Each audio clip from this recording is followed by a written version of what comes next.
উল্টো পাল্টা গল্প কও, এখন দেও তোমারে কি জ্বালাতনটা করি। ওই শুনো, কও কি হইছে? উনতাছি। ওই রাজ্যের মধ্যে কি কুত্তা আসিল? হ, কুত্তা আসিল। তাইলে বানরও আসিল? হ, আসিল বানর। হাতি আসিল? হাতি? ইষ্টি রে, সবকিছুই আসিল। তুই একটার পর একটা আমার প্রশ্ন করতেই আছ। তুই আমার জ্বালাবি না, তো আর জ্বালাবি না। আচ্ছা জ্বালামু না, আর একটা কথা জিগামু। আচ্ছা জিগা, কি জিগাবি? ওই রাজ্যে কি মানুষ আসিল? মানুষ? দেখ তো, তাইলে তো রাজা কাকা আর হলো সেনাপতি কাকা এগুলা কি গরু ছাগল আছিল?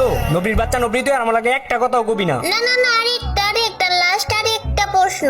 আচ্ছা কর, কি প্রশ্ন করবি? আচ্ছা ওই রাজ্যে কি ভূত ছিল? ভূত? হ, ভূতও ছিল। তাইলে ভূতেরা কি খায়? ভূতেরা তোর মতো আর আমার মতো মানুষের রক্ত খায়। আল্লাহ গো, রক্ত খায়? হ, রক্ত খায়। তাইলে তাইলে ভূতেরা কি স্কুলে যায় না? হ্যাঁ নবী, ভূতেরা আবার কেমনে স্কুলে যাইবো? যায় না ভূতেরা স্কুলে। তাইলে ওরা কি ফ্রি ফায়ারও খেলে না?